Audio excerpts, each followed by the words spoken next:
What's up with y'all, man? What it do? Y'all know I'm here. I appreciate y'all being here. Payroll, what's up, baby? Make sure y'all tuned in. Make sure y'all sharing this live. You understand what I'm saying? This thing gonna get bigger for us. It's gonna get bigger for everybody. Make sure y'all tuned in, man. We over here. We rolling. Let's go. Give me a second. Let me get sparked up. You understand what I'm saying?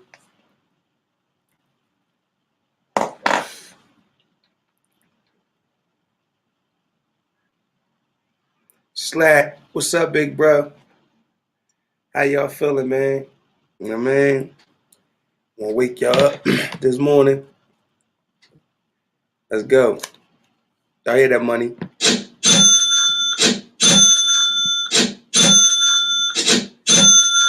That's what it's about this morning, getting that paper. What y'all got going on, man? I got a good show coming today, man.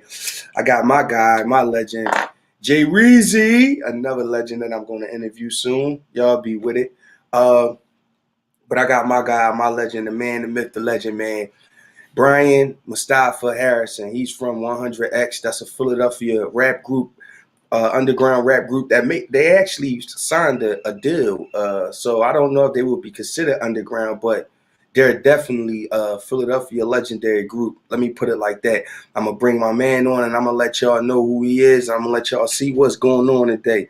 Gotta get it together a little bit. This episode of the Shady Show has been brought to you by Know Your Roots. Follow them on Instagram and Facebook at Know Your Roots. Visit their website at www.knowyourrootsllc.com. I'm gonna bring my guy on here. Pardon me, y'all. Yo, boss. How you feeling, Hey, what's Style? up? What's up? Hey, you know, I'm good. Hey, Shady, yeah. I was going to say, I don't have no problem with you calling me Style. I'm just going by Brian Harrison right now, but people that know me, they can always call me Style. Right, I appreciate that, man. I appreciate that. So talk to us. Who is Brian Mustafa Harrison? Talk to us.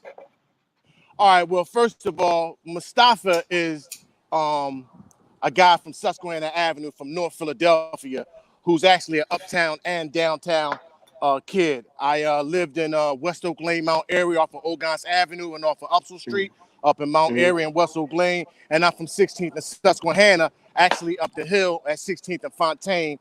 So that's Mustafa, a guy who made his name in the streets by battling and murdering all rap battles from 94 up to 2001 when I stopped. Brian Harrison is the man that my mother always wanted me to be, the Right. gentleman and a man of his word. And I brought out my government because I got a new book that just dropped called Money is God. And I put my government on there Right. just dedicated to my grandmother's struggle of raising me to be the man that she wanted me to be, and dedicated to my mother being the man that she wanted me to be. So Brian Harrison is the true me that my family knows, and Mustafa is the street guy. Yeah. Ain't no doubt. And Well, on this show, entertainer. on this show, I want you to know that you're in people homes. I watch my analytics. Out of 17,000 views, 14,000 of the views came off somebody's TV. So they watching us in the home. You understand what I'm saying? So with that being in mind, I want to stop the show for a minute. I want to say good morning to my mother. She was the first person to support the Shady Show this morning.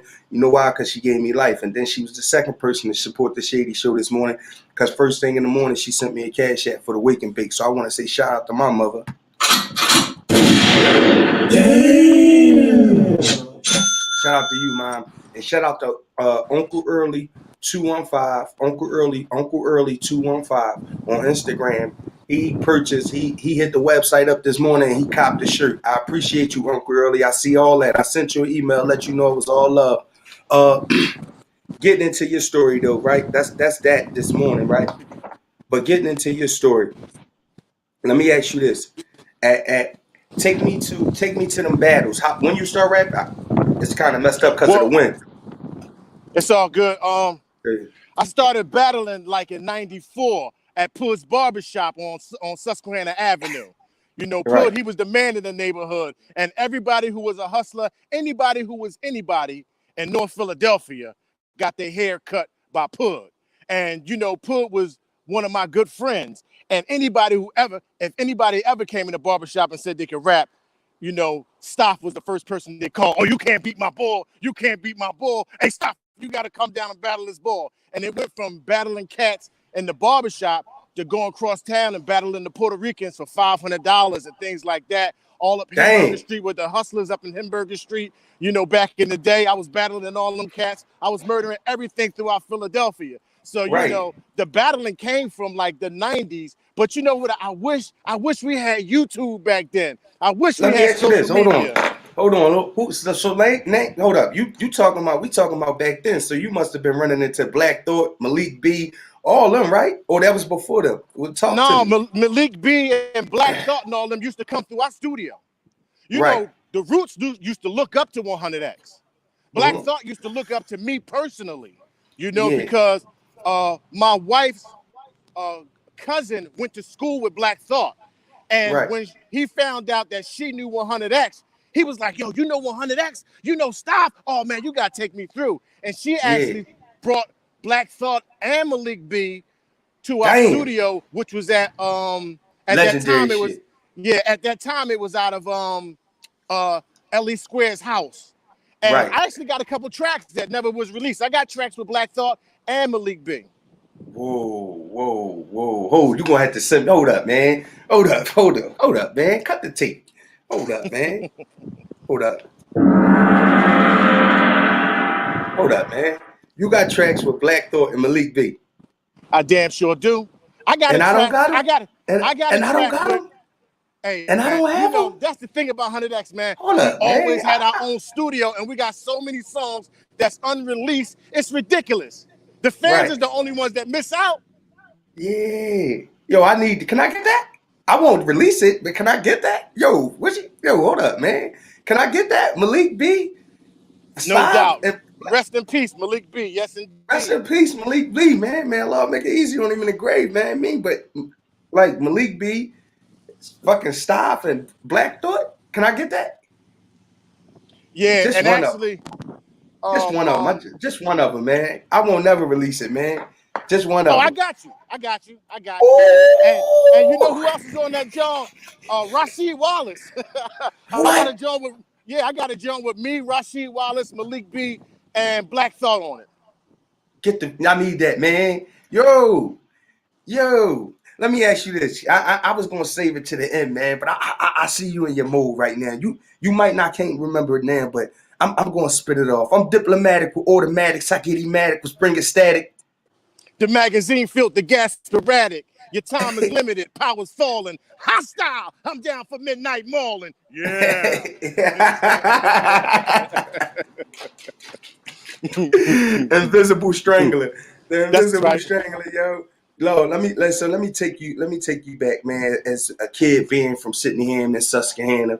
I'm from the 2200 block of Sydenham Street, also from the 2300 block of Sydenham Street.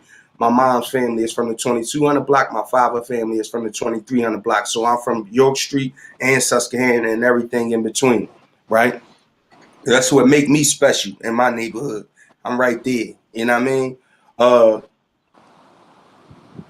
Growing up, seeing you guys, I was a young guy. I used to see you guys. I was seeing the videos. I remember the 100X t-shirts. I remember y'all used to wear the t-shirts around your head, cut the arm sleeves off. Y'all used to stand behind the duckery gates and take the pictures and shit. They had the pit bulls, the Timberlands. This stuff, for me, I had no reason to listen to Nas. For me, I had no reason to listen to Jay-Z at that time. For me, I'm from Philadelphia. I'm from where y'all from. So I had no reason to listen to nobody outside of that because it was a lot of Philadelphia artists at that time that was doing so much. I remember it was you. It was Gotti from J Street. He had that other song going on at the time. Willie's Forever, Minks and Butter Lovers, Cream Gators, Telemaid Coochie Sweaters, Street Ballers, Real Models, something. I drop tops. I drop because I'm a true baller. He was signed with Jermaine Dupri with So Def. So I knew I at the time I was a kid. I'm 9 years old, 10 years old, 11 years old, and I'm paying attention to y'all. I'm seeing y'all running around with Averex on, the Woo Wear. I'm seeing y'all running around with butter leather jackets, limousines, girls, photo shoots, videos, Rasheed Wallace, things like that. What happened that 100X didn't hit the stratosphere that it needed to hit? Well, I tell you, the first thing is what happened. That was a problem. Was and it's nobody's fault, but the people that we were signed to were not record moguls. They didn't know the record business. You know, our first contract was in 1994 with NFL running back Blair Thomas, and Mm-hmm. you know he let everybody know that we was bosses from Philadelphia because he bought us a huge recording facility down on Mellon Street in the Spring Garden section of North Philadelphia, and acts like uh, uh, uh, what's my girl that's hooking up the internet right now? Jaguar Wright. Oh Jaguar yeah, Wright used yeah, to yeah. come down and record down there, and Black Street from Black Street from Teddy Riley's group used to come down and record there, and we had a huge facility down there. And during that time, we also recorded an album with Greg Osby, a legend saxophonist that helped me travel around the world, touring throughout Europe and Japan and all across America. And Mm. then around 2001, 2006, we had a record contract with Rasheed Wallace when he signed for $80 million. And one of our slogans was, it's $80 million. No, it's 80 million ways why we can't fail. Now, to answer your question, the reason why it didn't go into the stratosphere is because, you know, at the end of the day, Rasheed Wallace is a basketball player. At the end of the day, Blair Thomas was a football player. And so they would pass off a check. They would buy studio time. Actually, Rasheed Wallace bought us a facility too. You know, we had a mixing board that cost, I think, $250,000, just the mixing board. So the money was being spent, but the right moves wasn't being made. And me at that time, my head wasn't on straight. You know, I had 1 foot in the street and 1 foot in the rap game. So I wasn't a whole 100% wholehearted knowing the rap business. You know, I didn't know the rap business. It just was like, yo, I got a lot of talent. I'm gonna keep on rapping. I'm gonna lock down the Ave with what I'm doing, and you know, it's eventually gonna happen.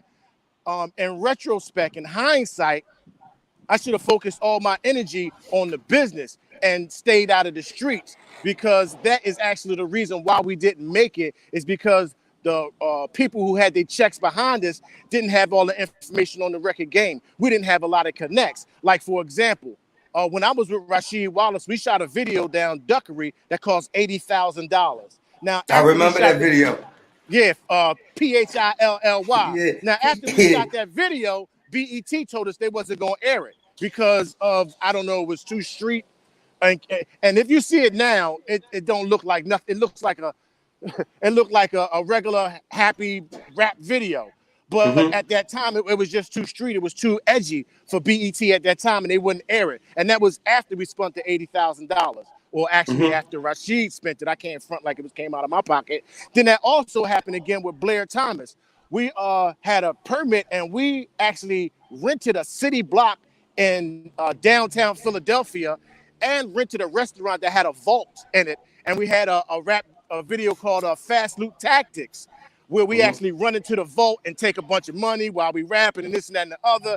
And the same thing happened with that video was, oh, that's a little bit too edgy to be aired for MTV or BET. But, you know, if we had the insight, we would have asked those questions before we shot those videos, so we could have shot a video Yeah, because that, you would have knew the parameters to shoot that video in. You would have knew not to go this way or go that way, because you would have knew already. You know, so y'all lack knowledge. The knowledge that y'all lack is the reason why y'all didn't hit the stratosphere that y'all needed to hit. You understand what I'm saying? Let me ask you this. Out of your group, I know that for me, who stood out was you the most. Then I knew, like, far as like production, as far as like LS3 and things like that, like LE I just Square. knew LE Square. You like LE Square. I just knew like certain stuff like that just from listening to adults talk, like being right there at the candy store on Sydenham and Susquehanna, the Tonys, Mr. Tony and Miss Tony. You remember the candy store right across the street from Duckery, right? Yeah, no doubt. The penny candy store right there on Sydenham and Susquehanna, Mr. Tony and Yeah, Miss Tony. So I yeah. would hear all the bosses. Like I remember when Kev came down there with the 6'4". You remember when he came down there with the 6'4" in Duckery? I don't remember that. I don't remember that. Oh man, yes, it's so many different things that I remember about y'all. I remember during that video shoot actually, and I want to get back to the legendary shit too, but this was legendary for me. during that video shoot, you guys were actually shooting a video, and I had a small basketball, and it was flat. It was red, white, and blue. And I went up to Rashid, and he signed it for me. I never forget that. You get what I'm saying? Like, I'm a little kid, bro. I'm still in Stanton. I'm still in elementary school. We talking about. You understand what I'm saying? So I want you to know that you did have an impact on my career. You did have an impact on how I felt as though I should carry it as a rapper in North Philadelphia, coming out of Philly. So it was like that. And if you kind of look back at your style and you come look at my style, how it's raw and rugged, you'll see a lot of similarities. I think like you, Poppy, you Pop, you know Pop from Susquehanna. No doubt. You, Pop, Lotto, Chris, and I want to say you, Lotto, Pop, Chris, and just everybody. Just everybody else who I competed against, like like all my Joey Jahads and everybody else who I really competed against, who was like in my bracket. Like I got it still sharp and still. Y'all, that's right. Y'all really made me. Y'all 4 people plus everybody else in Philadelphia hip hop scene made me who I am, and I want to tell you thank you, because without a staff, you don't get the Lottos. They might not know that, but you don't get the Lottos. You don't get the Pops. You don't get a lot of people. It's not just stopping at Susquehanna. You don't get a lot of people because y'all was at the beginning of the neo soul, the underground hip hop movement before it even had a place, before it had a real name or understanding. When they still thought it was New York hip hop, or when they still thought it was this hip hop, they didn't even have an understanding of how raw and rugged we was. You understand what I'm saying? So no doubt. You know, I just want to let you. I want to tap in on that, but I want to scroll back a little bit, right? Okay. How many members of 100X is there? Name them. Okay. First, you got Ellie Square, the producer, who actually still produces under the name of the Bill Collectors. So you can check him out on Instagram and Facebook as the Bill Collectors, and that's Ellie Square. Then you have Lex Ruger. So I gotta count. Let me see. I got you Ellie too. Square, Lex Ruger, Maul Black, Bad Maul Black, Maul Lamar Black, Supreme, Bad News, Lamar Supreme, and RM, aka Willie Hutch. Yeah. Okay. So that's 6 members of That's 100X. That's right. Now, and go ahead. I'm sorry.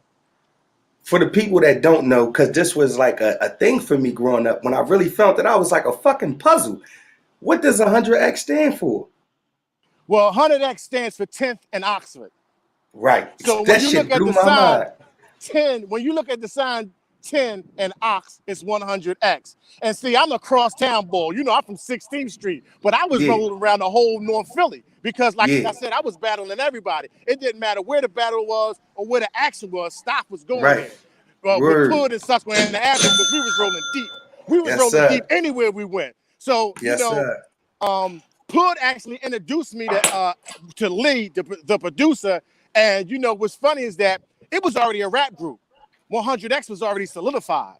So when Pud introduced me to 100X, Lee was like, "No, we don't need no more members. We already got a bunch of guys in 100X already." And Pud was like, "Stop rap."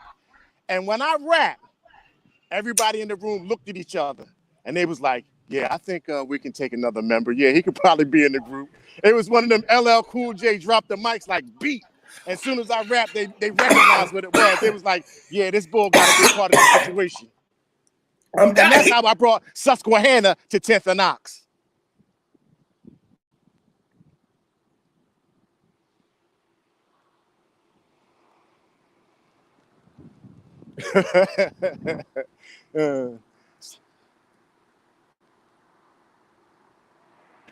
Hold on, man. Hold up, man. You know this the Wake and Bake show, right? No doubt. Shout out to the Gary Payton OG. This shit is a pre-roll, right? I got it as a pre-roll, yeah? Okay. You see they this hit your lung. They hit your lung. Hey, stop. I almost died. Hold on. For 1 second, I got to give a shout out to the supporters, my family, friends, all y'all my family and friends in here. I don't see nobody here for negativity. I see Pressure Pablo and Ant-Man going at it. Y'all better stop it in the comments. Lonnie, you got them fighting in the comments about you. Ant-Man, calm down. Let Pressure do his thing. Hey, listen, I want to give a shout out to Ant-Man. Ant-Man. Damn. Shout out to you for supporting the super chat, man, for sure, for supporting the Shady Show. Donna Lewis, you too. Damn. So look, check this out, right? I wanna get to this.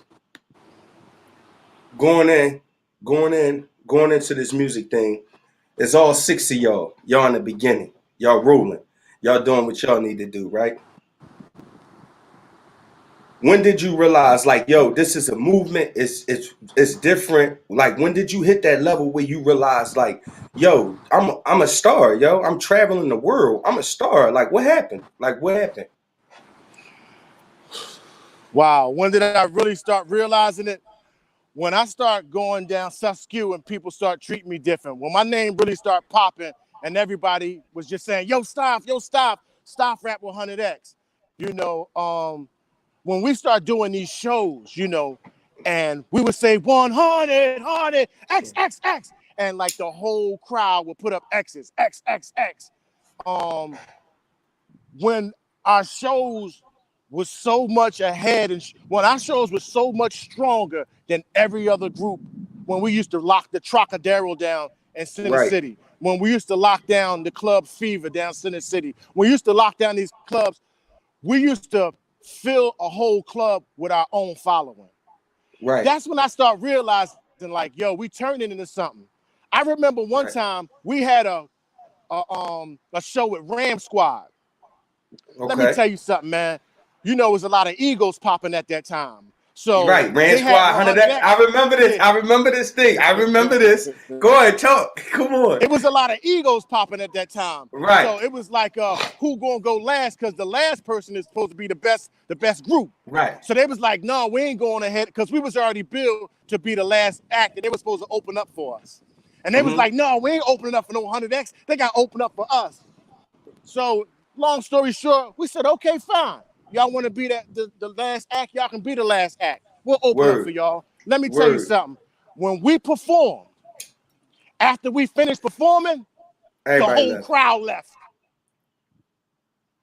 The club was empty. It was about maybe 15 Richard Island people down there at the time. Hold on for 1 second. That's when I knew, yo, 100X is big, man.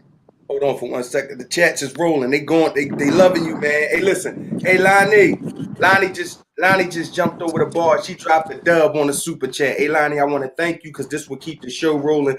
People don't know that, but all this stuff costs money. My electric, my weed, my material, everything costs money. But I want to let you know this. You just,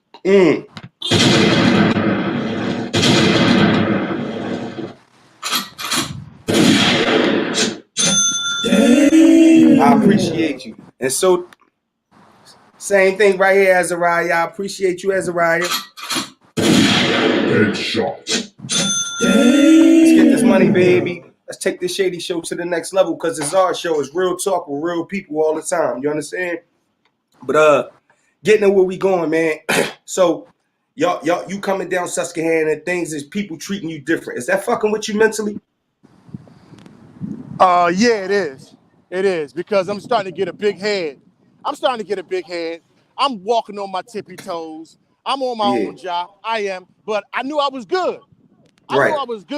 But, you know, it made me, I got into my Mike Tyson bag.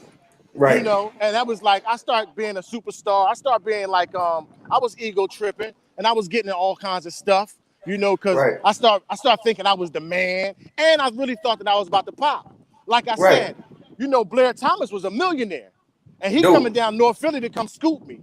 You know, Rasheed Wallace is a millionaire. He coming down North Philly to scoop me. I just came back from Paris. You know what I'm saying? How was that? I was crazy, man. I got pictures in front of the Eiffel Tower with my jewelry on. You was one of the first. So when you heard Kanye and them with niggas in Paris, how you feel? Been there, done that. You know, I was going to Paris. I was going to Switzerland. I was going to Amsterdam. I was going to, I was on the French Riviera. I did MTV in Europe. You know what I'm saying? With Tito Puentes and Diggable Planets. When they had the song, I'm Cool Like That. So I was really traveling, you know, and I went from Europe down to Japan, and I started doing shows down in Osaka and Tokyo. You know what I'm saying? So around this time, I'm really on my own John because I really think I'm about to make it. I really believe I'm about to blow because my pockets is getting fat. I just got off of BET. I just got off of MTV. You know, the ad is popping for me at the time. And, you know, it's just like, yo, everything is going right, you know, and that was part of my downfall. Word. Because I was so much in my ego that I was letting other people handle my business and not me handling my business myself like I'm doing today. You know, Ball Right. Boss Media is now my movement. That's my Right. .com. You know what I'm saying? Right. Money is God is my book. You know, I got the Right. title trademark because it's a Right. series of books. So now I'm trademarked. I'm copywritten. I have a website and a brand. So now I've learned from my mistakes.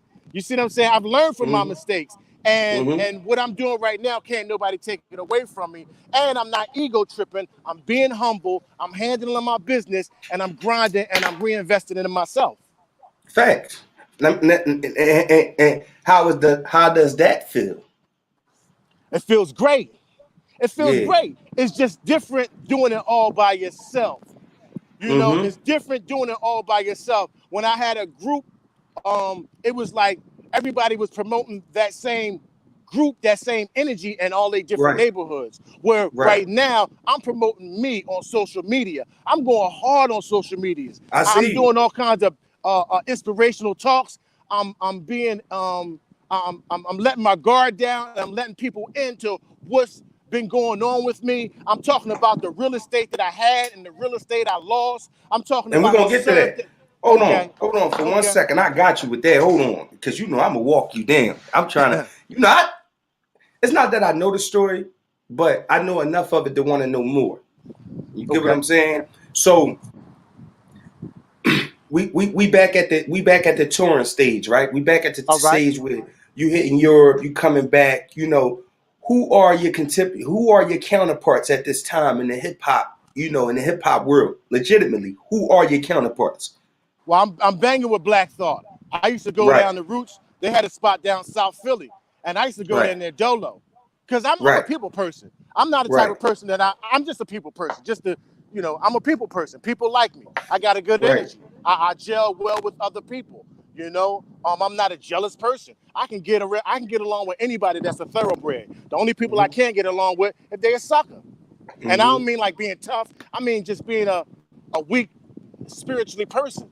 But Right. anyway, I was banging with, of course, Rasheed Wallace, Blair Thomas. I was Uh banging with huh. the Roots. I was banging with Jaguar Wright. I was banging Stop with right there. EST. Stop right there. All Jaguar right. Wright. So Yeah. I know you see everything that's going on with Jaguar Wright.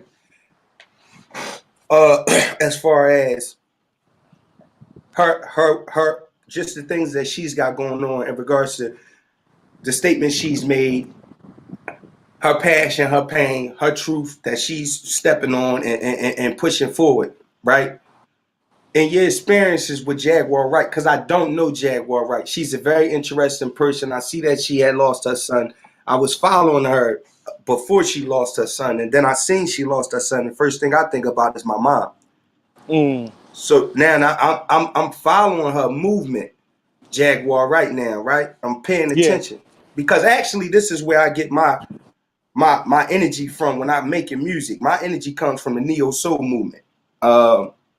That's just basically what got me through my juvenile biz, being in the youth study center, looking out over the drive, the art, whatever, and The seeing art all music. that, Uh huh. the art museum, and listening to like music and Jaguar Wright and Jill Scott and Vivian Green and all. They got me through my juvenile bids and whatnot. So I want to know from your experiences with Jaguar Wright, man. Give me some of your experiences with Jaguar Wright. I want to know what's your outlook on those things that's going on as far as her accusations, her her truth. Jaguar Wright is a really, really good person. I know her since the beginning. And she actually went further in this industry than I did. Mm-hmm. I don't know if y'all noticed, but Jaguar Wright was one of the singers, the background singers for that whole Jay-Z John when he did that album with the Roots with all the live instruments. You know, Jaguar Wright was on the stage. She's the one on those records singing those background vocals on a lot of Jay-Z Okay. songs from that album. And Right. you know, one thing about this game, man, it takes so much from you that you can become bitter.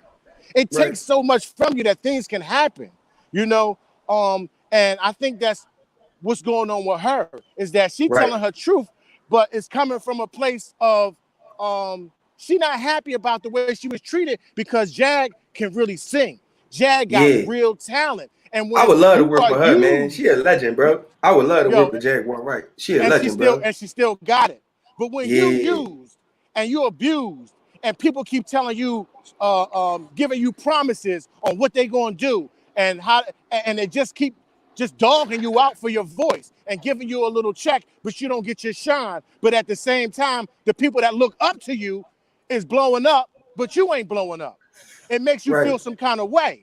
You know what I'm saying? And that's the situation, because I remember Jill Scott and Jaguar and Black and the Roots and 100X. It was a movement in Philly, Diggable Planets, a movement in Philly, and we was all coming up at the same time. Ram Squad, we was all coming up at the same time. It was a real powerful music, um, atmosphere, environment in Philadelphia at that time, and we was really knocking down the doors, and letting people know that Philadelphia is here. You know, Philadelphia is here, and because at that time New York was shunning us. You know, they really just wanted to put on their New York rappers and their New York artists, and that's one of the things I say right now, as far as like the Meek Mills and these guys like that might not know their history. A lot of the reason the shine got on them or on Philadelphia was because of the doors and the noise we made in the 90s and in the early 2000s. You Right. know what I'm saying? Because before we came out, it was only like one group every few years that was coming out of Philadelphia. And if you look back, you'll see that. You had, all right, then DJ Jazzy Jeff and Fresh Prince. Then it got quiet. Then you had Right. Steady B and Cool C. Then it got quiet. Then you got EST. Then it got quiet. Then you got Tough Crew. Then it got quiet. You know what I'm saying? You didn't have like New York got a bunch of groups coming out. Atlanta got a bunch of groups coming out. California got a bunch of artists coming out.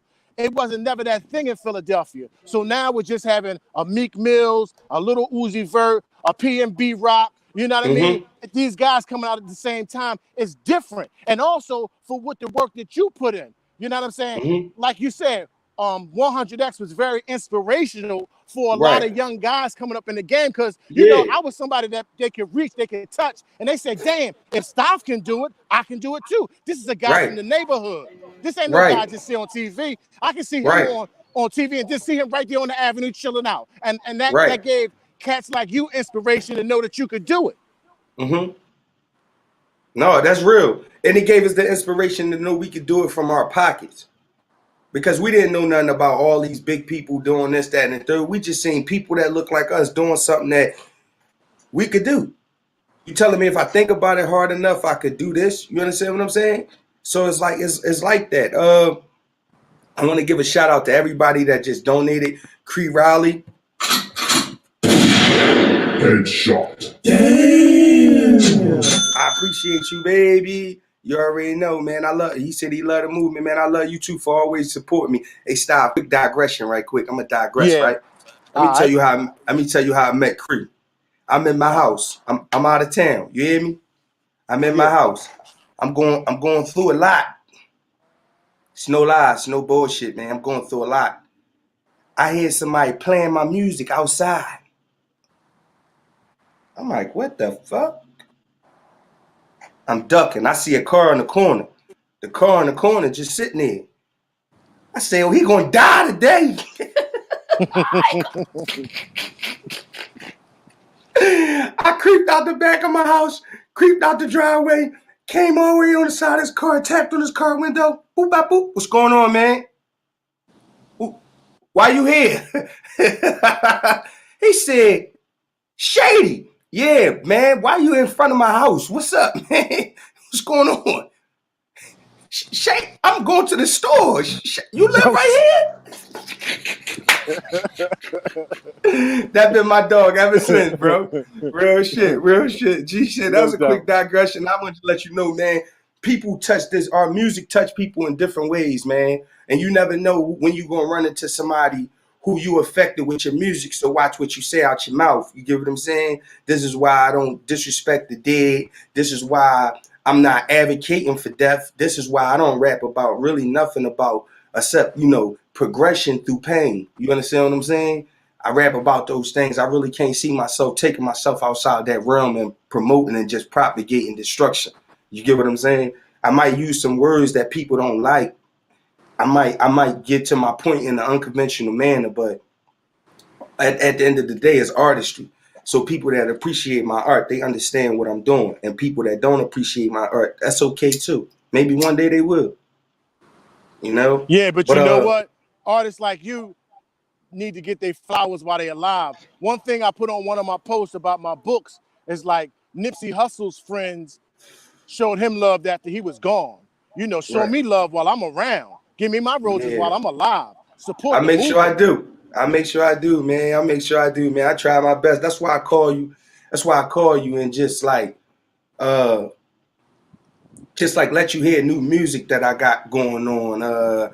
I just let you hear this, or I might let you hear some old shit, or just call you like what you think of this, or what you think about that. I call you for those reasons. The reason why I call you for those things is not to bug you, but because I really respect your opinion and your outlook. Because if my elders in this hip hop community is not, I can't call Beanie Siegel. Me and him don't have that relationship. You understand what I'm saying? I can't Right. call, me and Chris don't have that relationship no more. I sent him my last project. He never got back with me. And that's cool too. Maybe he listened to it. Maybe he didn't. I don't know.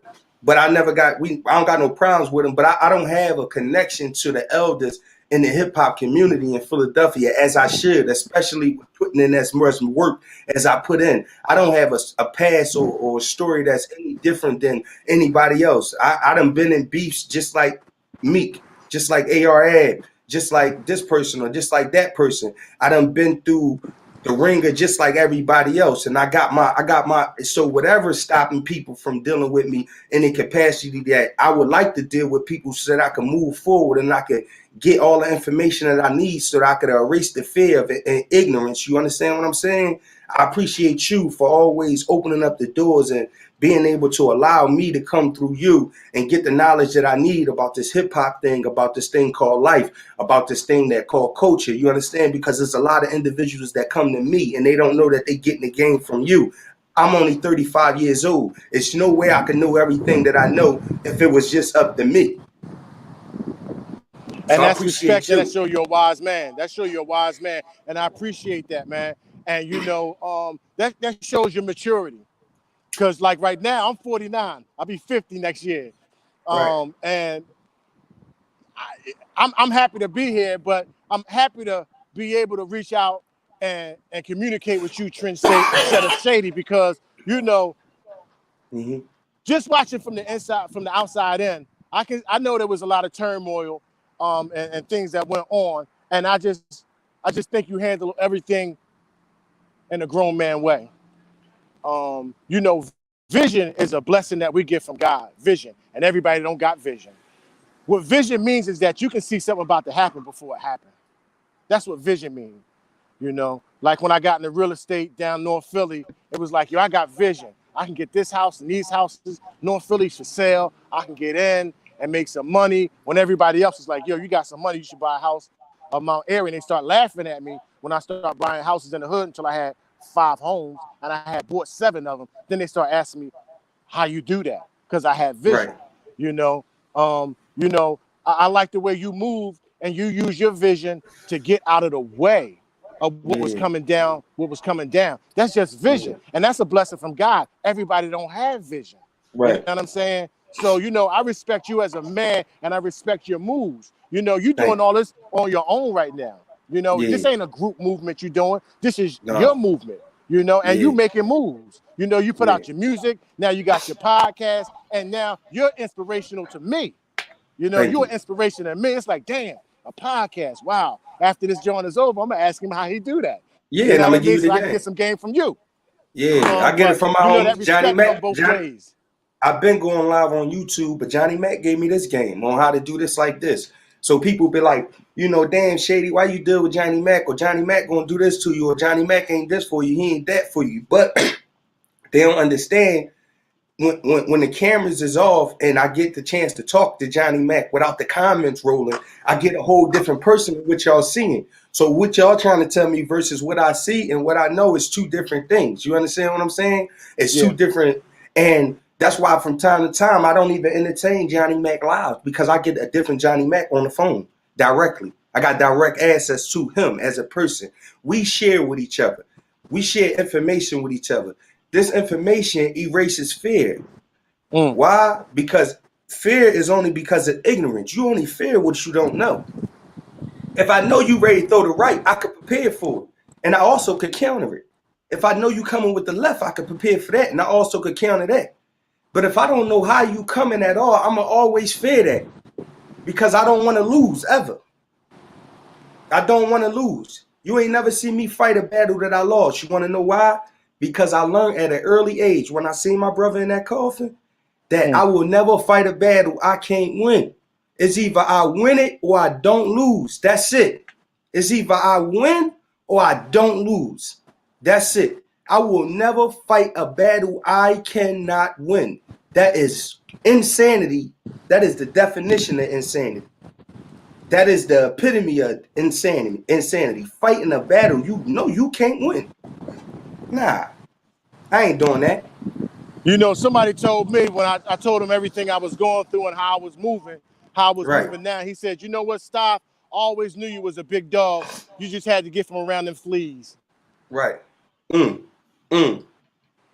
Fucking your scratch up. They was making you scratch and itch. That's right. Literally. So let me ask you this. Moving forward, right? We going into the phase where y'all dropped y'all project. What was the name of the project again? Which one? The one with Sheed or the one with Blair Thomas or the one with Blair Thomas? That was Fast Loot Tactics. That project was Fast Loot Tactics, and our record label at that time was Excalibur Records. Right. Oh, I see that. I did check that out. And then what was the name of the other record company? It started with a U or something, right? With Rasheed Wallace, it was ULM Urban Life Music Records. Right. Yeah, I remember that record label. At this point, you're traveling, you're touring, you hopping out of limos, you doing photo shoots, you shooting videos, you doing shows, you rocking shows, you doing interviews, you rubbing shoulders with the who's of the hip hop world. At this point, who's in power? And not in Philly, but in the hip hop world, who's in power? Well, let's see. With Rasheed Wallace, when he was popping, when Blair Thomas, that was 94, 95, 96. I don't even remember who was popping him. I ain't gonna hold you, man. But I think when Rasheed was popping, it was Jay-Z. Because I remember when I did the Source Awards in 2001, I did the interview on the red carpet, and Brandy interviewed me. The singer Brandy, she did the interview for me. Wu-Tang Clan was popping, Jay-Z was popping. Yeah, that's who was popping at that time, because we did our interview right after Wu-Tang Clan. So yeah, 2001 it was like Wu-Tang Clan and Jay-Z was starting to make moves, because Beanie Siegel, I had the penthouse suite at the W Hotel where all the rappers stayed in. I love it. Like I love it. Yeah, I love it. Like I said, I signed with Sheed when he had 80 million. When he first, thing about Sheed is good. Yeah. Sheed good. Anyway, that was his first big contract. Right? He signed for 80 million, and all the rappers is at the W, right? So funny story, I walk up to Beanie Siegel and I say, yo, what's up, Beans? What's up? I'm 100X. I'm from Philly. You know, he look at me like I'm a nut. Like he just gave me the up and down joint, like, you know what I mean? Who is dude? You know what I mean? Because he was all on his own joint. He was ego tripping. All right, then. So I just like, okay. Yeah, so I say, all right, then I roll off, right? Now, later on in the evening, because we all at the bar in the lobby at the W. Later on that evening, I'm getting in the penthouse suite. I got my Coogee set on. I got my Salvatore Ferragamo shoes on. I'm fresh. I get inside the elevator because I'm about to go up to my room. Beanie Siegel get on the elevator too with somebody, right? He pushes a number, say number 12, number 14 floor, whatever it was, right? I go in the John, I push penthouse and put a key in the John and go up to the penthouse. And now this time he looking at me like, who bull? Now I'm like, yeah, you know what I'm saying? But that's a whole nother joint. Just just to let you know how I was moving. Like, yeah, we wasn't moving like no suckers. And it's like, all right, then respect. You know what I mean? You want to shine me like that, that's fine. But I am somebody. Right. And let me ask you this. What was the best Philadelphia hip hop cipher you ever been in? Man, no, hold up. That's no, stop. I might have just cut off all types of good stories. What was the best hip hop cipher you ever been in? The best hip hop cipher? Yeah, bro. I don't know. You know why? Because I used to rap so much in so many different places. But one thing that a guy said, I really can't answer that question, which was the best hip hop cipher, because I rap with them all. I rap with Black Thought. I rap with Malik B. I rap with Dice Raw. I rap with Tommy Hilfiger. I rap with man, there's so many names that I really can't. We touch on that? Can we touch on that Ram Squad 100X situation, man? Can we touch on that a little bit? Sure. Talk to me. Talk to me about this Ram Squad 100X situation, man. Well, Ram Squad, they was making moves. I can't front. Yeah. Ram Squad was making moves. And after a while, they was sticking them shows too. That was just one story that I told about that 100X and Ram Squad show. After a while, when we did this big show at Blue Horizons, was the boxing place on Broad Street. We did a big show with Nas there. And because I got some stories with Nas and Biggie Smalls too, because we did a show with Nas, Biggie Smalls, Mobb Deep, Wu-Tang Clan. So I got some of them stories too. But anyway, back on the Ram Squad, John, it was just, we was both from North Philly, and we was fighting for elbow room, and we both had huge followings. I mean, it came to a point when Ram Squad came out, they had 100 people coming with them. When 100X came out, we had 100 people with us every show. You see what I'm saying? So it was just two strong groups fighting for elbow room and trying to make it in this industry. That's all it really is, because actually we didn't have no beef with each other. We never had no fights. We never had no turmoil. And I used to actually make phone calls. It was competition. It just was competition. I used to call Frank the Bank, like, yo, Frank, rest in peace, Frank the Bank, and call him and say, rest in peace, Frank the Bank, the legend. Yeah, the legend. I said, yo, let's do this and let's do that. I got an idea for this and I got an idea for that. And, I always been like that. I always had vision. He didn't want to do it because I had this one idea. Why don't we throw a huge show of 100X versus Ram Squad? I said, we're really not battling each other, but we just do our shows and collect and split the door money. But he didn't want to do that. He thought it might turn into something ugly, which I can understand, But I used to reach out to people like that. Like, yo, what you think about that? I used to reach out to EST and ask some questions. But back on the Ram Squad, John, it was just two groups that was fighting for elbow space. Like I said, we were both from North Philly. And Richard Allen's right down the street. That's what I was ready to say. Hold up. That's what I was ready to say. I was ready to say, listen, how comfortable are you in this whole situation when you're from 16th and Susquehanna and they're from Richard Allen and you right down the street at 10th and Oxford? Like, you are far away from home for real. It's not just a hop, skip, and jump if you got to get out of there. I mean, you all the way on the other side of Broad Street. How comfortable is you with this little, how comfortable is you? Bro, I'm very comfortable. At that time, I was very comfortable. I was well liked everywhere. Your energy was good. Yeah. My energy was good. I was well liked. I got passes in every neighborhood. I never had a problem with, damn, what the bull staff doing down here? This Richard Allen. I never had that problem. I always got a pass. I always was a good guy. People always enjoyed my company. And that's a blessing. That's a blessing. That's just a blessing, because I ain't never had no problem in any neighborhood. I go anywhere because actually I'm like a mutt. I'm a mutt of Philadelphia. I went to Martin Luther King High School up Mount Airy, West Oak Lane. I live down 16th and Susquehanna. I'm in a rap group at 10th and Oxford. I'm all around the city. I'm battling I'm battling Puerto Ricans for their pack money. over in the Badlands. Hold on, You see stop what I'm right saying? there. Stop. You said that before, and I had a question. Who was over there, man? Represent for the Puerto Ricans that been rapping in Philly for years, man. Let me hear this, man. Like, come on, because I ain't never hear about no underground Puerto Rican rappers, and I got a lot of Puerto Rican homies, and I would love to hear some stories about some underground Puerto Rican rappers, man. Talk to me, man. All right. Well, it was this one battle that I got pulled into. Um, North Side, North. No, it was what was the name of the group? It was my man Sam Guns. What was the name of their group? Doggone, I can't call the name of their group right now. But Sam Guns. He called me up. He was like, "Yo, we about to battle these Puerto Ricans, and we put our money up. We know if we call you stop, we gonna win." I said, "Where y'all at? I'm coming through." I had got in my wheel. I went over there, and they didn't even battle. They just like, Oh, yeah, he shit. here, right? So I didn't even know this Puerto Rican boy, this one Puerto Rican boy. You know what I'm saying? I said, "What's the bet?" They was like 500. I said, "All right, then." I stepped up. Dude went. I went. Dude went. Like that. And the bulls, everybody looked at each other. And the bull who was the boss of the rapper boy, he was like, "Okay, man, you won." And gave up 500, man. But you know, that's just. I really was good, man. You know what I'm saying? Yeah. No, And I know. I really was good, and everybody knew I was good, and Mm-hmm. I was just a person to call when it was a battle.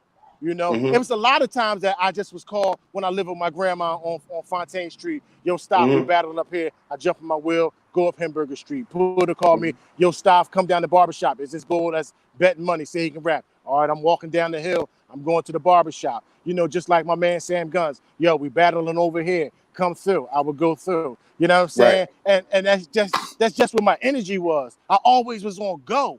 I Mm-hmm. always was on go. I always was prepared to rap because I love rapping. That's Mm-hmm. all I did, man, was rap, Mm-hmm.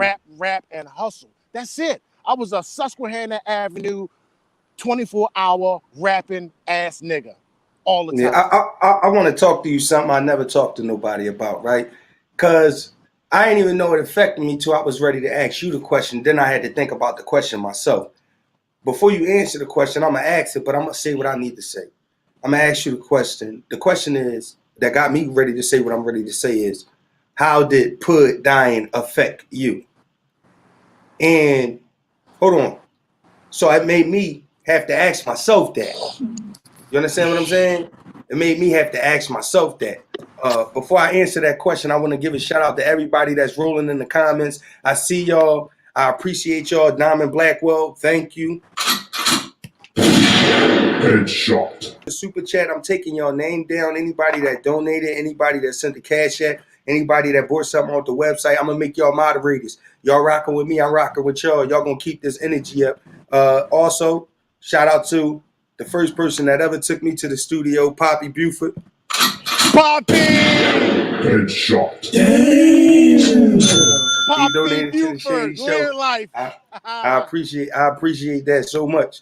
So to get back to it, I was sitting here as you were talking. I kind of got a little emotional because I said, "Well, damn, how did Pud affect me? Dying affect me?" And what people didn't know is I was a little adventurous little kid. You know, I'm on Susquehanna. I'm on Dolphin Street. I'm up. I went everywhere besides up the hill. I ain't really go up the hill like that. Even though I lived on 16th and Norris, I really didn't go up the hill like that. I always came down the hill. But that's because I went to Stanton primarily. But Okay. yeah, so it's a difference. You understand what I'm Yeah. saying? Hey, mom. Yeah. But I used to go right from my house. I lived at 2219 North City Ann Street, and I used to go right from my house and creep around there to the barbershop. And Pud used to let me clean up the floors. He used to let me play with the snakes. He used to let me play with all that stuff. You understand what I'm saying? And it just Yeah. used to be, and it used to be cool. He never cut my hair because Big Will on Broad Street, Fat Will on Broad in Susquehanna used to cut my hair. All right. Big Fat Will. You know what I mean? So, but Cordell said, "Pud death hurt bad." Cordell, that's my OG too, my Sydney Hand Street OG. I can Cordell, tell that's you, my homie. yeah, ain't no doubt. Back in the day, me and Cordell nephew, we was home. That's my man, right? That's still my man to this day. I ain't seen him. That's my man. I don't know his conditions, but that's my man though. We in Cordell house, and Cordell had a whole bunch of money, man. He had all the money in the world. He had his stash in the fucking teddy bear, man. We took the teddy bear down to my mom's house, man. Oh my goodness. We took the teddy bear down to my mom's house. Cordell and them trying to find him stash money. They had to come to my mom and say, yo, I think your son took this teddy bear, man. My mom had to give him back the teddy bear. It was all the money in the bag. Yo, the Cash App is rolling today, man. Shout out to Sharif Jones, man. I appreciate you all the time, every time. Not just today, not just tomorrow, yesterday too. Believe that. Shout out to Joshua Francis too. Headshot. For supporting on the super chat. I appreciate y'all, man. But, you know, back to the Pud thing. When Pud died, it was like, the fuck? You know, I'm a kid, so I don't got nobody to ask nothing. I'm just listening to conversations. You know, I'm around. I'm in the streets. I'm a young boy. I'm around way too much stuff probably. I'm going to school, but I'm from Sydney in the street. I'm around everything. You feel me? So at the end of the day, I'm hearing stuff. I'm hearing overdose. I'm hearing asthma. I'm hearing a lot of different things. You understand what I'm saying? And it was like, for me, that was just like, he was somebody that I always remember. His face, like his chubby face, his hair, how his hair be curly. You understand what I'm saying? Like, I can't forget him. I was a kid when he died. I can't forget him. You understand what I'm saying? And that's the type of impression that I try to leave on people. Like, he was so good to me that as a child, as a 35-year-old man, this shit had to happen at least like 27 years ago. You understand what I'm saying? We had to happen like 27 years ago, man. And as a grown man, he still made that impression on me. How did this death affect you? Pud passing away took the wind out of me. When Pud passed away, I was devastated because we just hung out that night. And the next morning, my man D, rest in peace, from the Avenue, he knocked on my grandma's door. I popped my head out the window. And he was like, yo, you got to come down the Avenue, man. It's Pud. And I was like, what's up? He said, I think he passed away. And I said, get the fuck out of here. And I hit something. Bam. I said, get out of here. He's like, yeah, man. And I closed the window. I got my clothes on. And I start walking down the hill. And I was like, man, this better be a lie. They better not know what they're talking about. This got to be wrong. They wrong. There must be somebody who know Pud or something, man. Yo, man. I went in his grandmom and grandpop house, man. Everybody was in there crying. And I was like, damn, man. It hurt bad, man. It hurt real bad, man. Because Pud was the reason that I even got into rap. Right. I mean, because I wasn't even rapping when I first went down to see Pud for a haircut. I wasn't even rapping no more, man. It's just that he just loved LL Cool J so much. All he talked about was LL Cool J, LL Cool J, LL Cool J. Yo, Pud was a smooth dude, man. He was smooth, bro. And I don't think he get his props as a barber, man. I think he should go. I think it should be a barber hall of fame in Philly. And Pud definitely going down as one of them barbers, man. He was a legend. No doubt. Pud, Tata, all them type of guys, man. They legends, man. Like they legends, man. I think, hey, I want to give a shout out to AMP for sending support. Headshot. Ant-Man, I see you, baby. Donate to that super chat. I appreciate you. Again. Headshot. I know I'm driving my neighbors crazy, but I paid by a pretty good. Headshot. Damn. Headshot. Yeah, it's not quiet hours no more. They got to wake up. But anyway, I don't complain about nobody walking over top of me. But anyway, man, what did that do to your career? I'm glad you asked that, man. You know, I just want to say something. When Pud passed, I wrote a song for him, right? And I'm going to sing a little bit of it because I loved him so much. It goes, I cried when I wrote this song because the words got in the way. For my main man, P.U. forever, my nigga. You know you made us all so happy. You know you made us laugh. For my main man, P.U. forever, our nigga. Your haircuts and fades, your skills were precise. You made all the brothers look so nice. You was our main man, P.U. forever, our nigga. So that's a little bit of that song. I sung that at his funeral. Hey, you ever recorded that? You ever recorded that? I did. I recorded it. I want to bring that back out, man. If you would allow me, man, me and you could do that song over, and we could do that for you, put it in my brother LA, man. That'd be dope. You understand? All the fallen Lee soldiers, got it in man. the studio. I recorded it right in the house lab with Lee Yeah, with Ellie Square, and yeah. it's in the machine. Yeah, I would love to redo that song, man. So I got 2 Jews for you. Hold on, let me write this down. This shit, hold on, because I don't know All right. what's going to go on with YouTube. I'm gonna write this down. Malik B, hold Uh-huh. Black Thought, Black Thought, Rashid, Mm-hmm. Staff. All right, I got that track right there. We're gonna redo the PU song. What's All the name right, of that that's song? love. Forever my nigga. Forever Love you. my no doubt. My mama love that. Yeah, forever my nigga. She saying that right now while she watching this. Damn, hit that joint for me again, one more time. I cried when I wrote this song because the words got in the way. For my main man PU forever. My nigga. You know you made us all so happy. You know you made us laugh. For my main man PU forever, my nigga. You had cuts and fades, your skills were precise. You made all the brothers look so nice. You was our main man PU forever, our nigga. Mm, Forever and ever. mm, Forever and ever. Forever mm, and ever. mm-hmm. Forever and ever. Forever, that's you. Ain't no doubt, Yeah, I sung man. that in the studio.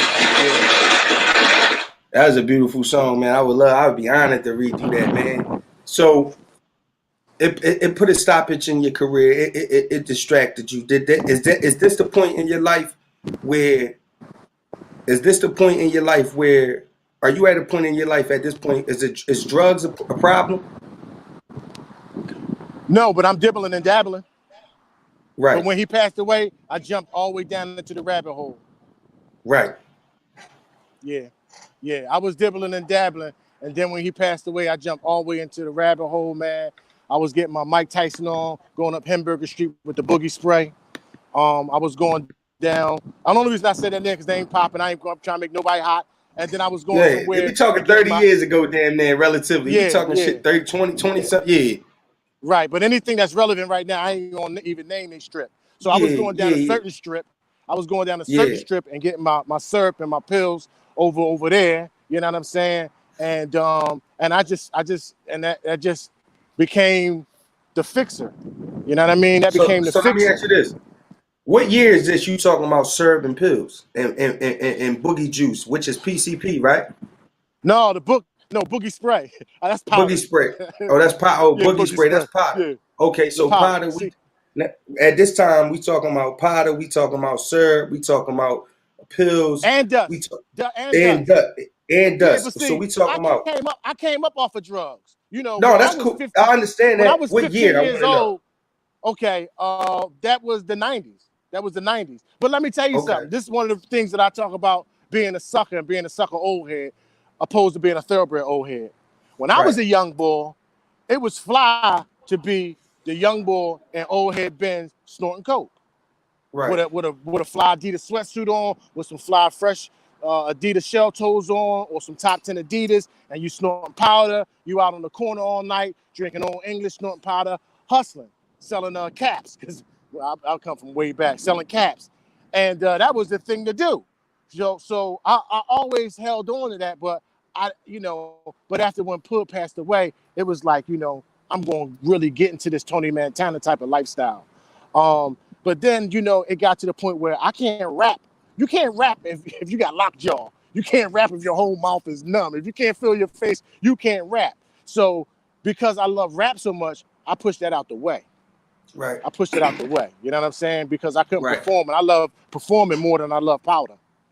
Right. Now, when I moved up Chadwick Street, I really had a problem.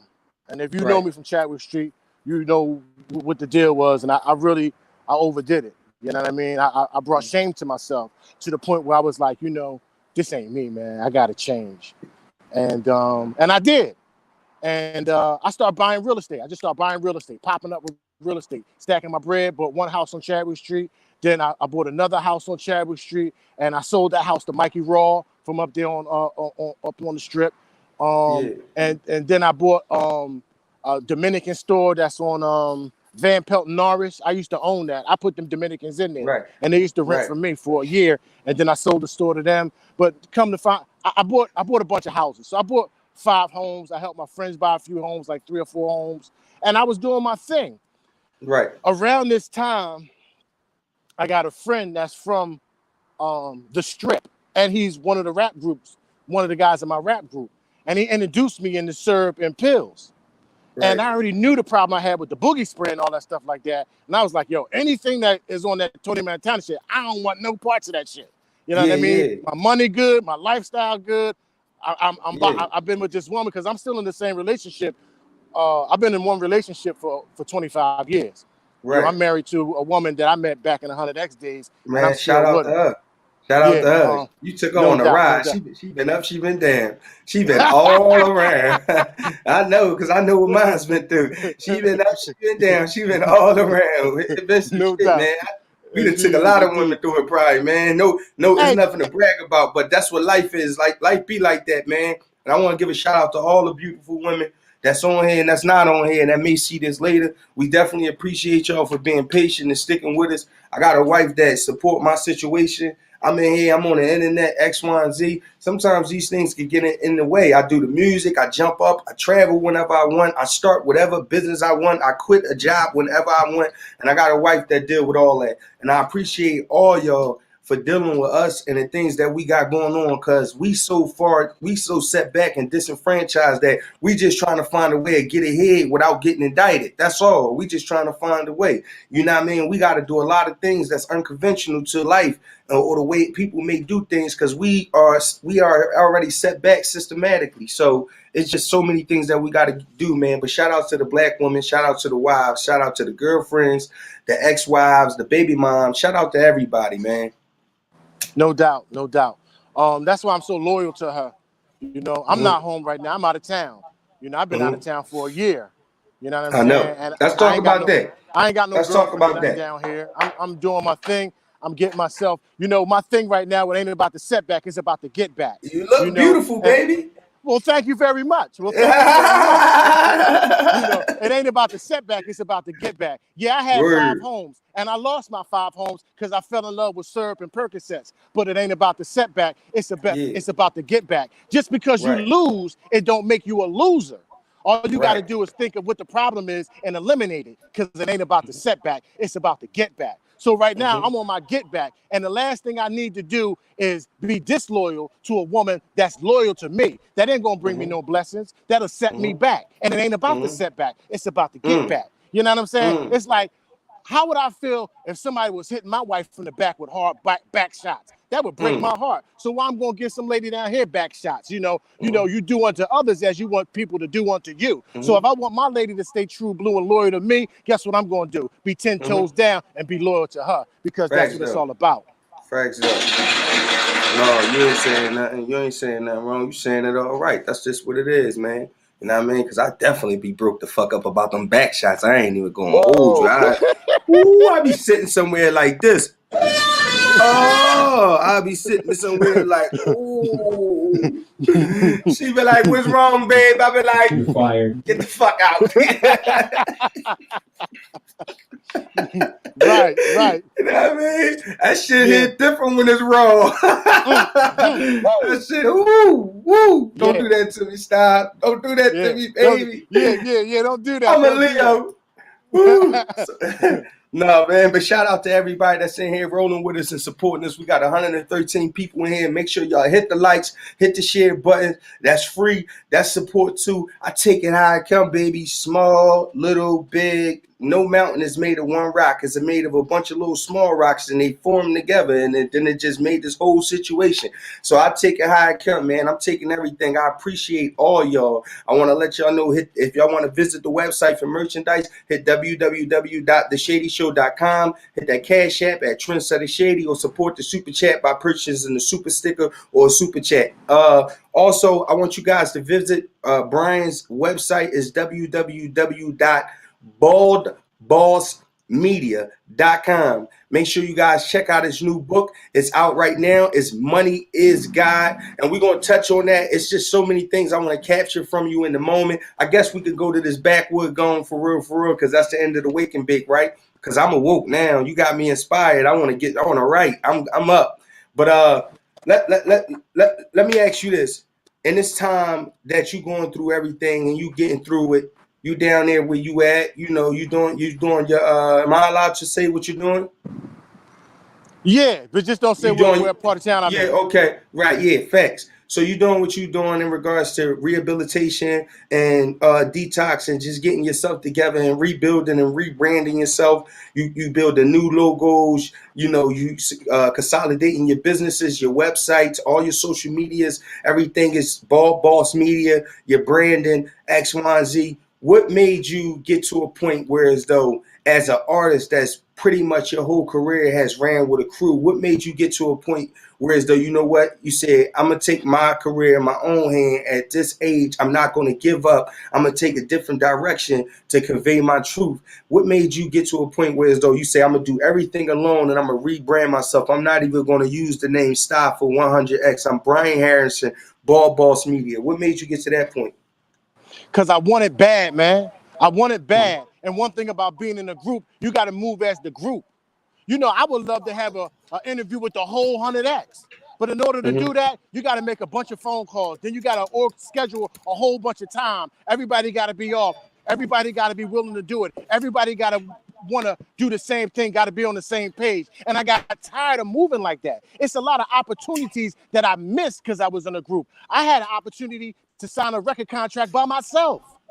They pulled me to the side by myself and said, no, stop. We don't want them. We just want you. And I turned that down because I didn't have the insight that I had now. Now, in hindsight, I should have signed that contract, put the whole rap group on my record. But I was like, no, if you ain't going to sign the whole group, I ain't signing the contract, which was stupid. But I ain't have no old heads that was in the game to guide me. I was doing everything from the muscle. I was learning as I went, and it was a trial and error type of process. So that was an error, And then also it was like, okay, I got talent, and everybody in my group might not want it no more. And some people in my group be like, nah, man, I just got this job. I'm cool with that, and that's cool. Some people in my group, like, I hated that era. It's bad news. Don't even like 100X. He said, I ain't never talking about 100X ever again because he feel bitter about not making it. Right. So it's different ideas with this being in a group thing. Right. So I still want it. I can still rap. I can still write. I still got talents. I still got goals. I still got vision.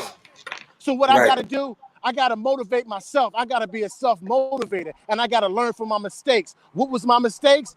I didn't own 100X. I didn't move like I was supposed to move. I didn't do things my way.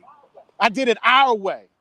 So if I still got dreams and goals, I don't want my dreams and goals to die with me.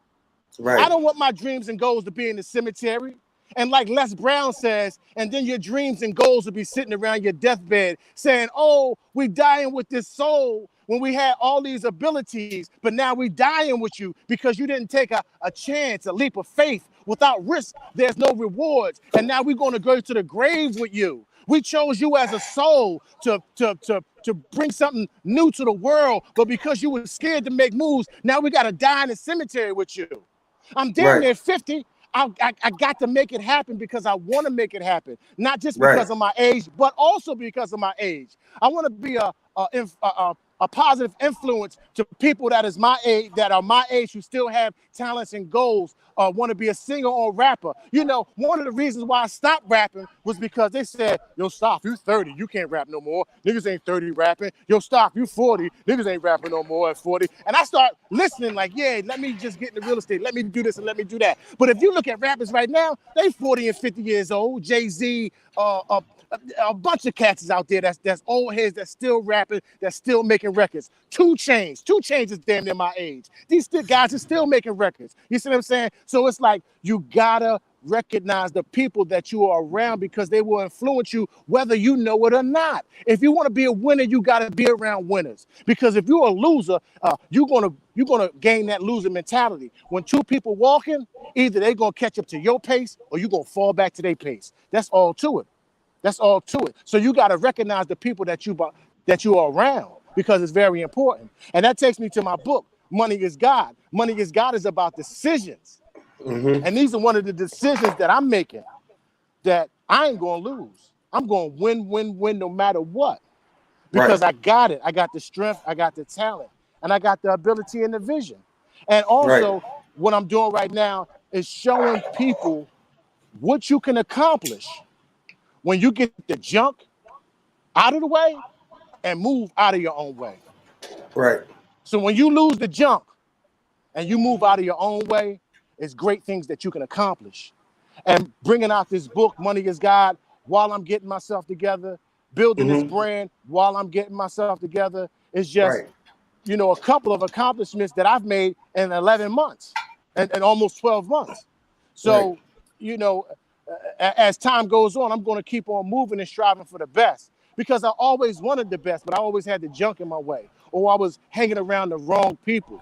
It's easy to be a big fish in a small pond. It's easy to be a big shot on Susquehanna Ave. It's Right. easy. You know what I'm saying? But I want more than that. Somebody asked me, stop, well, why don't you just sell the book hand to hand? I said, I can do that. And I've done that before. But the reason I don't want to do that now is because it's an e-commerce world now. You on dinosaur time thinking somebody gonna stand on the corner and say, hey, it's books for sale, hey, books for sale. We got social distance, we got COVID-19, we got shutdowns of businesses and bookstores. Right now, Mm-hmm. e-commerce is where it's at. Mm-hmm. Since I've been selling these books online, I've shipped books out to California, to Alabama, to Atlanta, to Philadelphia, to Scranton, PA. I've shipped books all around the country, and I'm about to ship a book out to London. You So it's like grinding. I'm grinding. What's the name of that website? Bald Boss Media, Bald Boss Media on everything, baldbossmedia.com. All of my picks got a link, and you can just click the highlighted blue link. It'll take you directly to the website. If you check me out on Facebook, if you check me out on Instagram, it's Bald Boss Media, or you can go straight to my Facebook page, which is Brian Harrison, and also click on any highlighted link, and it'll take you directly to the website. But just to put a little bit more insight on the book, Money is God. Money is God is a Philadelphia crime novel. Right. It tells a story of what can happen when you hold money higher than the creator. Right. It tells the story of a setting of the 1990s Philadelphia when it was nicknamed Killadelphia and police corruption ran rampant throughout the city. It's a Yeah. very, very deep book. And also, I like Yeah. to say, do I believe money is God? No, I do not believe money is God. But the Right. story reflects the title. Once you read the story, you'll understand why the title is Money is God. Now you know what, man. Now you say that money is God. I got two different segues I want to branch off from that. You said something about the picks. We'll get to that. But talking about money is God, right? And how you put the twist on it, how you really—that's not what you believe at all. You just giving this. You just showing the perils of putting money before God, right? Yes. I have a friend. I would love to bring both of you guys on here because his belief is God is good, but money is great. That's his belief, and he has a whole thing. Me and him, we have a great friendship. I respect his beliefs. He respect my beliefs. You understand what I'm saying? But I would love to hear you and him talk, and I would love to sit in on this conversation and really present this conversation to the people because I think that'd be a real interesting conversation. Because I know that your position is based off your facts and your experiences, and I know his position is based off his facts and his experiences, and I would love to see where y'all facts and y'all experiences intersect and differ at. You understand what I'm saying? I would I'm love that. interested. Yeah, his name is Andre Boyce. He's actually the owner of Passport Global Clothing. He is the former owner of Convertible Bird Clothing. He sold that. It was a real popular clothing line and whatnot. But I would love to have you guys on here again, man. I would love to have you. It's so much more of your story that I would like to get, and maybe I'll get you on a part 2, and then and halfway through that part 2, after I get everything else that I want to get, I'll bring Dre in and we can finish that out, and it can make a real wholesome episode for us, man. But in this business, I'm learning that, real talk, real people, real life. That's what it is. You understand what I'm saying? I appreciate you for coming on this show. I appreciate you for sharing your truth. I appreciate you for always being open and positive and receiving to me. You even did a whole photo shoot for me, a professional photo shoot I for sure me. did. And Yes, you did. your picture is in my book. Oh man, Yeah, I I got gotta some get the pictures. book. So I got some words. Yeah, I got a I'll couple buy it some today. of the chapters. I'll purchase that book today. You could guarantee that. You could post it to your social media. You could let them know I'm buying that book today, man. I'll buy that, No man. doubt. I No get the doubt. shit No to me, doubt. man. And it's gonna be advertised on here, and I'm gonna give a review on it for sure. I'm gonna That's read what's it. up. I gotta No get doubt. back into my reading bag. I have a practice where I say what I need to say, and I cut out. This show not about me. It's about me learning from everybody that comes through and drop off their story. So I'm gonna back out and I'm gonna leave the studio for a second, and I'm gonna go ahead and let you take the floor, and you could talk to the people. You got the floor, man. You could share whatever you want to share. All right. All right. All right. All right. Well, once again, thank you very much, everybody, for coming to this interview. Again, I'm Brian Harrison, aka Mustafa from 100X. My goal today is to let you know that if you have lost, that don't make you a loser. And it's not about the setback, it's about the get back. I had 5 homes in Philadelphia and I lost them all because I went deep down the rabbit hole of drug addiction. And I want to be an inspiration to anybody that's going through any kind of problems to know if I can do it, you can do it too. In just 11 months, I have started a brand. I've built a brand. I've built a website, and I have edited and promoted and printed and released my book, Money is God, in just 11 months. And I just want to show and prove to everyone out there that if you get rid of the junk and you get out of your own way, you can let the divinity that's inside you grow and flourish to the person that you want to be and the person that God wants you to be. Because deep down inside, when we live in a life that we know we're not supposed to be living, we can be stuck. We can feel stuck. But we can unstick ourselves. Just get out of your own way. And like I said before, if I can do it, you can do it too. I mean, you talking to a person that used to take 2, 3, 4 perk 30s a day, drink 2, 3, 4 ounces of syrup a day. I used to spend a bean to a deuce a day. I remember one time I had 30,000 in my stash at the beginning of the summer.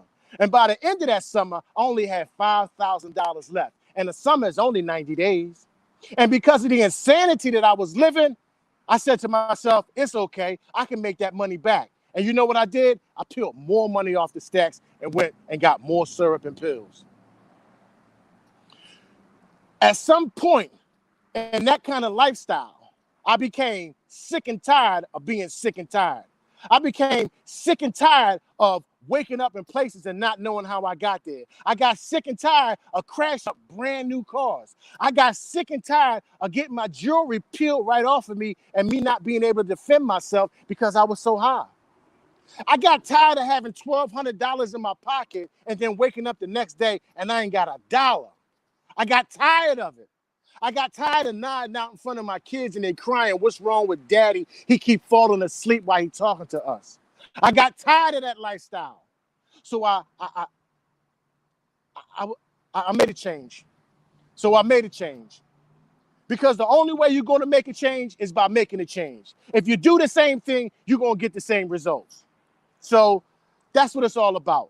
It's about bettering yourself, you know. A lot of guys that I grew up with are gone because they stayed in that lifestyle. And I don't mean gone like in prison. I mean gone like dead. You know, I'm still looking healthy by the grace of God. A lot of my friends don't have none of their teeth.